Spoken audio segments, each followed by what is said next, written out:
Hello' guys, আজি মই লৈ আনিছোঁ লাওৰ আগ। ৰঙালাওৰ আগ আনিছিলে তেখেতে ৰাতিপুৱাই। আজি মই ভাবিলোঁ আপোনালোকৰ লগত শ্বেয়াৰ কৰোঁ। বহুত দিন খালোঁ এনেকৈ ৰঙালাওৰ আগ বনাই, বিৰাটেই ভাল লাগে, বিৰাটেই চিম্পুল, ইজি, শ্বৰ্টকাট, কোনো বস্তু নালাগে, একদমেই চিম্পুল হয়। তো লাওৰ যিবিলাক কোমল পাত আছিলে সেইবিলাক মই ভালকৈ ধুই পেলাই পানীখিনি খেদাই দিছোঁ।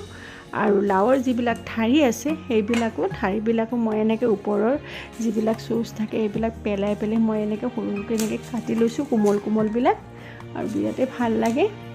আৰু ভালকৈ মই কাটি পেলাই চবখিনি ধুই পেলাই এনেকৈ লৈছোঁ থালত। লাওৰ আপোনালোকে দেখিছে ইমান কোমল ভাল লাগে খাই, আৰু বিৰাটেই চফ্ট হয়, আৰু বেছি দেৰিও নালাগে, বহুত সোনকালে হৈ যায়। আৰু ইয়াতে মই মিঠা ৰঙালাও কাটি লৈছোঁ, মিঠা লাও, আৰু তাৰ লগত আলু সৰুকৈ পিচ মই কাটি লৈছোঁ, আৰু গোটেইখিনি ৰেডি কৰি ল'লোঁ।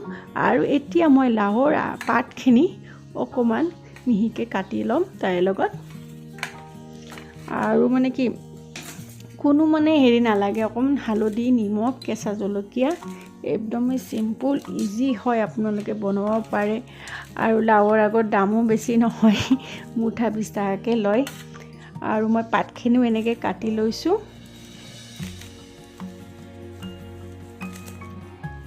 আৰু আপোনালোকে নিশ্চয় এনেকৈ চিম্পুলকৈ এবাৰ বনাই খাব, বিৰাটেই ভাল লাগে চিম্পুলকৈ বনাই খাবলৈ, আৰু বিৰাটেই টেষ্টি হয়। আৰু ৰঙালাওটো, মিঠা লাওটো যাতে মিঠা থাকিলে আৰু বেছি ভাল লাগে খাবলৈ।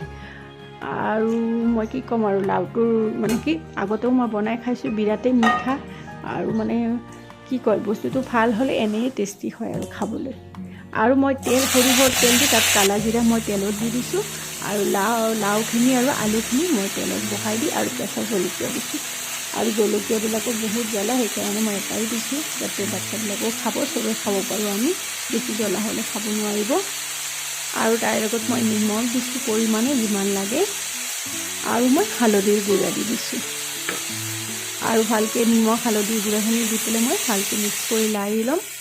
আৰু অকণমান 3 মিনিট লাৰি মই লাওৰ ঠাৰিবিলাক দি দিছোঁ, আৰু ঠাৰিবিলাক দি পেলাই আকৌ ভালকৈ মিক্স কৰি লাৰি ল'ব লাগিব।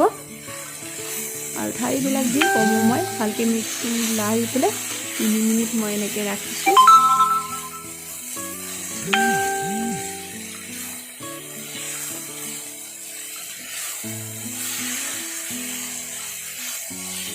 আৰু এতিয়া চিজন খাবলৈ ভাল লাগে লাওৰ আগ চাগ এনেকৈ।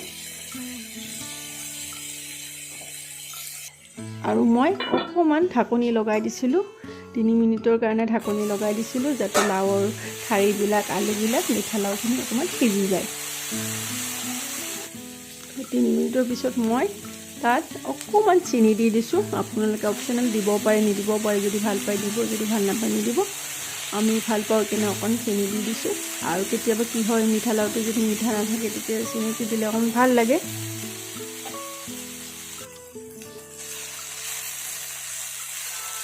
আৰু ভালকৈ চেনিখিনি দি পেলাই মই ভালকৈ আৰু লাৰি পেলাই 2 মিনিটমান এনেকৈ মই ভাজি লৈছোঁ।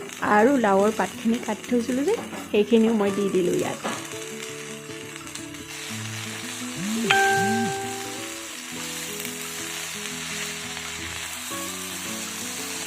আৰু দি পেলাই ভালকৈ মই মিক্স কৰি লাৰি ল'লোঁ।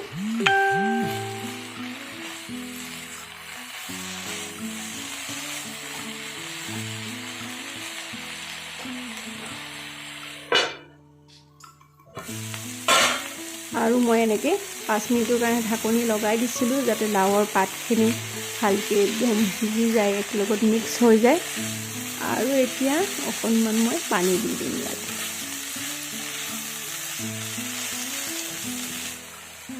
আৰু ইয়াতে মই গৰম পানী দি দিছোঁ, বেছি পানী নিদিওঁ আৰু কম পানী দিছোঁ মই। বেছি পানী দিলেতো ভাল নালাগিব, কমকৈ পানী দিব লাগে। আৰু কিছুমান কি হয়, লগ আনাৰ পিছত আপোনালোকে ধুই পেলাই কাটিলে, তেতিয়া লাওৰ পাতখিনি যেতিয়া পানী হৈ থাকে অকণ, তেতিয়া পানীটো নিদিয়াকৈও বনাব পাৰি, ভাল লাগে খাই। মই এবাৰ পানী নিদিয়াকৈ বনাইছিলোঁ, আজি মই পানী দি পেলাই অকণমান বনাইছোঁ। কিন্তু চবেই টেষ্টটো অকণমান বেলেগ হয়, আৰু পানী দিলে অকণমান বেলেগ হয়, পানী নিদিলে বেলেগ হয়। আৰু আৰু আলুবিলাক মই এনেকৈ ভাঙি দিছোঁ। পানীখিনি দি মই 5 মিনিটৰ কাৰণে ঢাকনি লগাই ৰাখিছিলোঁ যাতে আলুবিলাক সিজি যায়। তাৰপিছত ঢাকনিটো গুচাই পেলাই এনেকৈ আলুবিলাক ভাঙি ভালকৈ মই মিক্স কৰি দিছোঁ যাতে গোটেইখিনি একেলগত মিলি যায়, খাবলৈ ভাল হয়। অকণমান জলকীয়াবিলাক ছাইড কৰি মই আলুখিনি ভাঙি দিছোঁ।